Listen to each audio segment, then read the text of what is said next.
Marvin Gaye, Mercy Me, here on Democracy Now!, democracynow.org, The War and Peace Report. I'm Amy Goodman. Well, today marks the 20th anniversary of one of the worst environmental disasters in history. It was March 24th, 1989. The Exxon Valdez oil tanker struck a reef off the coast of Alaska. The ship's captain, Joseph Hazelwood, was legally intoxicated at the time, had surrendered the wheel to his subordinates when it slammed into the reef. This is the distress call he made, where he says the ship was leaking some oil.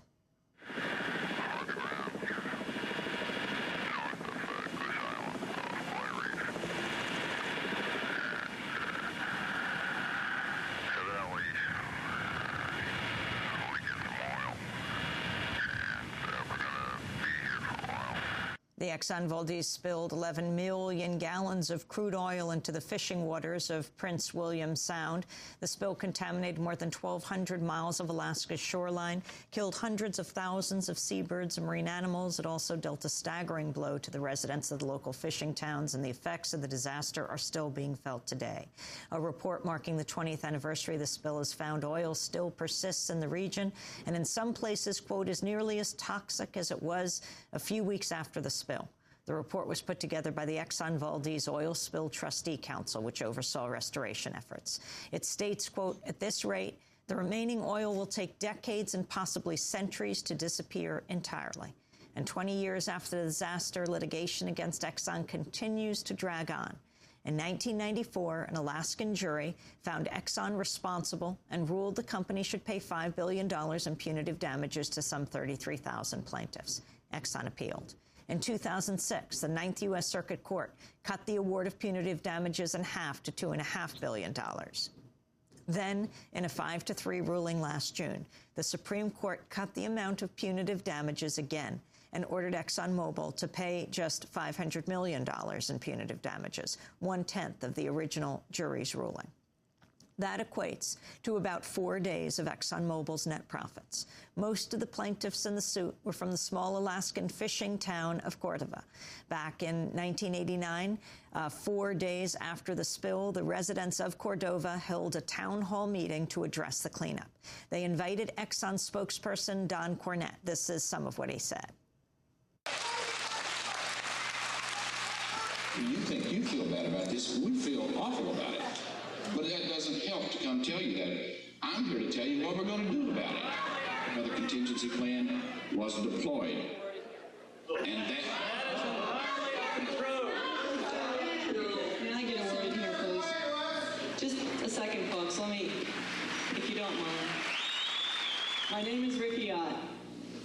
Why wasn't that boom material loaded onto our fishing boats and taken out? I think that's a real good question. I'm not aware of that. Yeah, right. First of all, we don't have any boats. We rented local boats. I'm here to tell you what we're going to do about it. And I'm going to show you what we're doing about it. And we're doing the best job that's ever been done on an oil spill. And watch, just watch. You have had some good luck and you don't realize it. You have Exxon. And we do business straight. Exxon spokesperson Don Cornett. The woman you heard question him was Cordova resident Riki Ott. She's joining us here in our Firehouse studio, a community activist, a marine toxicologist, a former commercial salmon fisherma'am, and author of 2 books on the spill. Her latest is Not One Drop, Betrayal and Courage in the Wake of the Exxon Valdez Spill. Welcome to Democracy Now! Thank you, Amy. So where are you 20 years after the spill? Where were you March 24th, 1989? I was in bed, and I heard this knocking on my door at 7 o'clock in the morning, and I thought, what in the world? Because I live half a mile up, had a hike, people actually had a hike in, and I went rushing down, and there was the acting director of the Fishermen's Union, and he just said, we've had the big one. And I knew exactly what he meant. What were you doing then? What was your job? I was on the board of the Fishermen's Union, and I was assigned the oil issues. And you were in Cordova? I was in Cordova. So what did you see when you went outside? I flew. I had to fly over about 70 miles away. And we flew in this plane, and it was a surreal scene. It was just drop-dead gorgeous March sunrise, pink mountains glistening with the sunrise. And all of a sudden we come on this scene where there's this red deck of this oil tanker that's 3 football fields long, flat, calm water, dark blue, and there's this inky black stain. That's just stretching with the tide. What did you do? We did a marine mammal survey right off the bat. We knew it wouldn't be calm weather very long. We went to Valdez to refuel, and that's when it hit me. What am I going to do about this? And I remember this question popped in my mind. I know enough to make a difference. Do I care enough? And I decided that, yes, I did care. This was my home. I'd lived there for 4 years already. I'd totally fallen in love with the area, the people, the lifestyle. And I decided to step up and make a difference. Did Exxon send people right away to clean up? There were people pouring into Valdez. It was not only Exxon, it was the Coast Guard, the state of Alaska, media from around the country, scientists, the federal government, National Oceanographic Atmospheric Administration folks.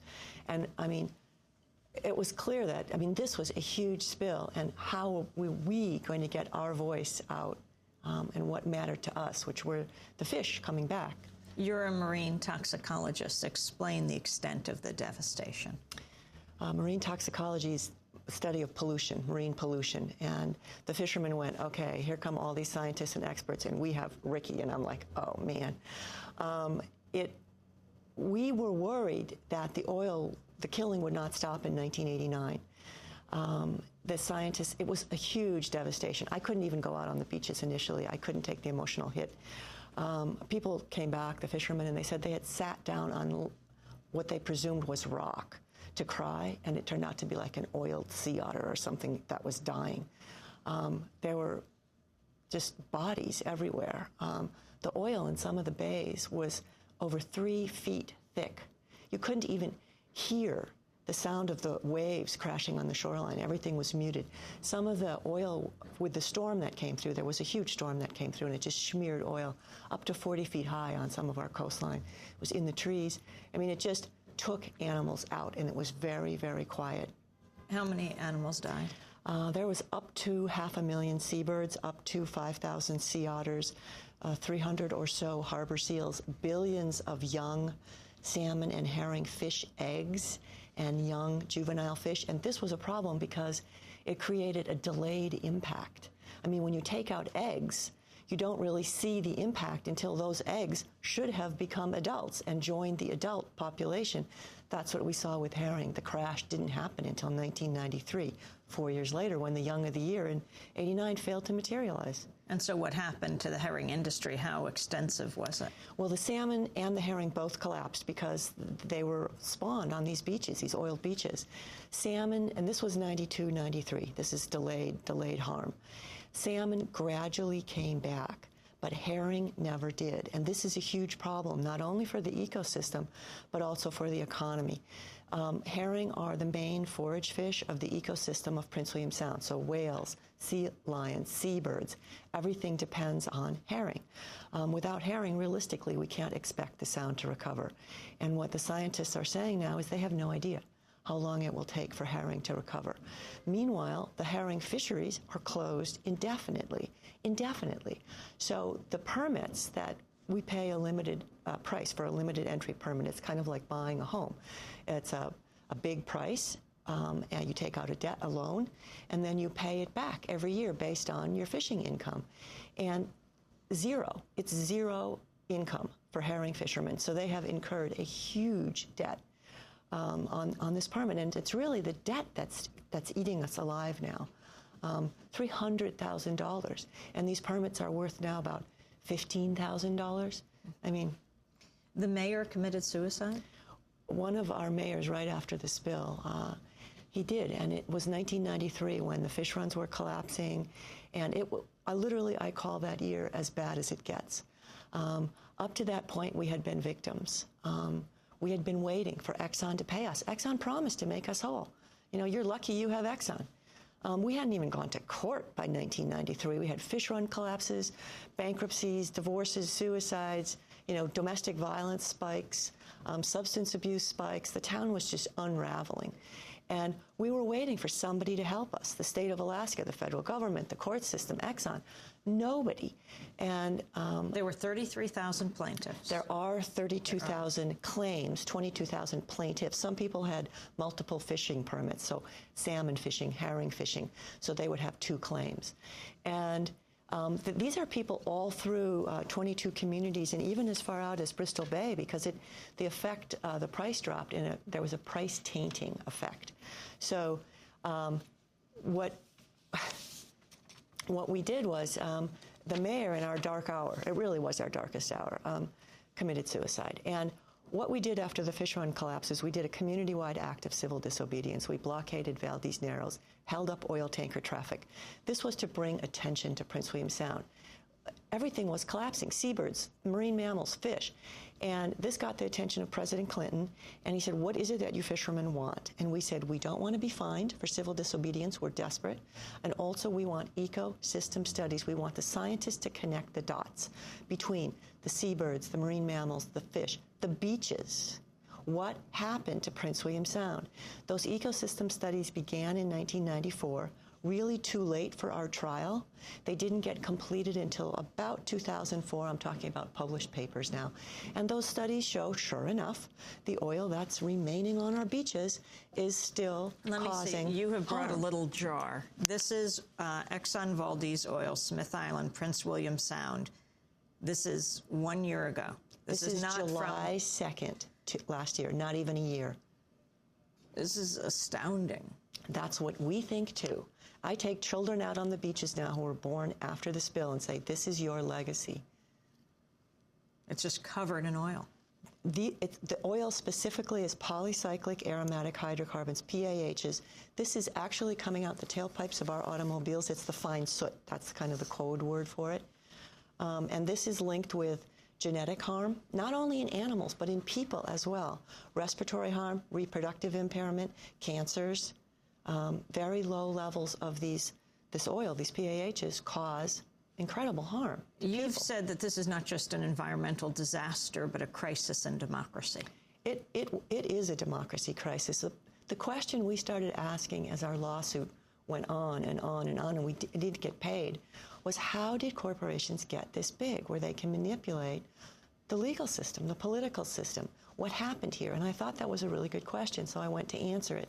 And that became the final chapter of Not One Drop. And I learned from other people's work that there's actually 2 ways to amend the Constitution.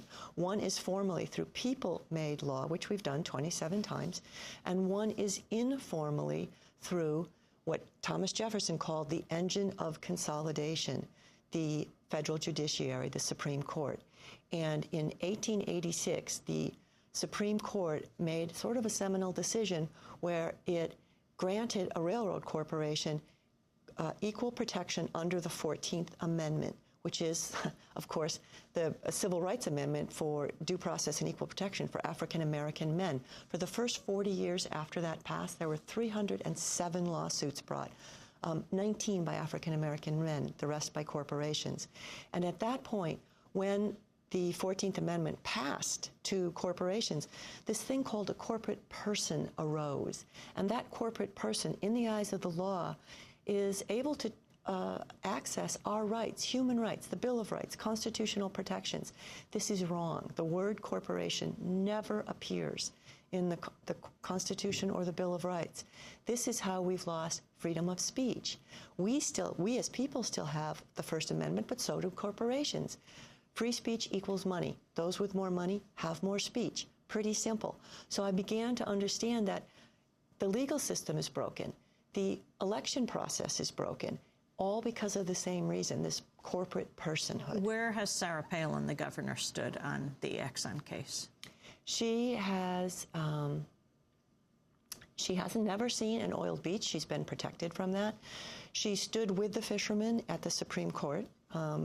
We had a hearing and talked, but it's easy to stand with people. It's a whole other thing to stand against the corporations, and we haven't seen that.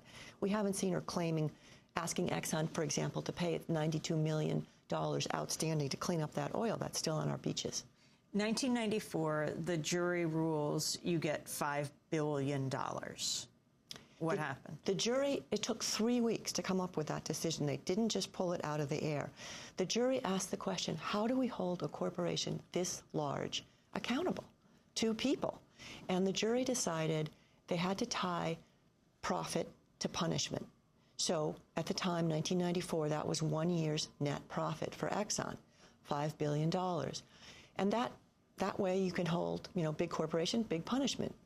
What the Supreme Court did was they severed that link, and they instead linked profit to damages. Well, there's a problem. We are still incurring ongoing damages in Prince William Sound because we're not fishing herring, for example. So we didn't get all of our damages. Meanwhile, this 1-to-1 ratio of punitive to damages is a problem now for everybody in America. We all lost our ability to hold big corporations accountable. This was the threat of unlimited liability. Just the mere threat held these corporations accountable to consumer safety laws, public health laws, environmental protection laws. We've lost that now. What we need is Congress to, what I call, overturn this by taking up the issue of punitive damages and asking the question, how do we hold these large corporations accountable? What kind of relief have you gotten at this point, Riki Ott? What have your communities gotten? What has ExxonMobil paid out? We have gotten 10 cents on the dollar. Most of my friends have been able to claim to receive 7 to 10% of what they have actually lost. At this point in time, 20 years later, I even have some friends whose individual share of that punitive damage award is not, it's less than what they will have to pay their bankruptcy lawyer. Are you concerned about another spill 20 years later? I am forever concerned about another spill. It's not just U.S. waters. I just came back from South Korea where they had a big spill a year ago. The problem is that the oil companies, despite all the safety precautions, we now will have double hull tankers, and there's a number of other precautions, mostly all citizen-driven. Oil still gets away. We can't clean up an ice, so we have no business drilling offshore in the Arctic. Once oil spills on land, we have no way to clean it up. So this whole Alberta tar sands is nonsense. It's making a big mess. We have no way to clean where we up get these much spills. of our oil, the Alberta tar sands. Well, I think tar sands projects should be shut down. There should be a moratorium worldwide. This is way too energy intensive. It's taking water. I mean, come on, water's got to be more valuable than oil. We're squandering our gas and our water to get out this sticky substance that emits tons more, 3 times as much greenhouse gases than conventional crude. Riki Ott, I want to thank you for being with us. She has written the book, Not One Drop, Betrayal and Courage in the Wake of the Exxon Valdez Oil Spill.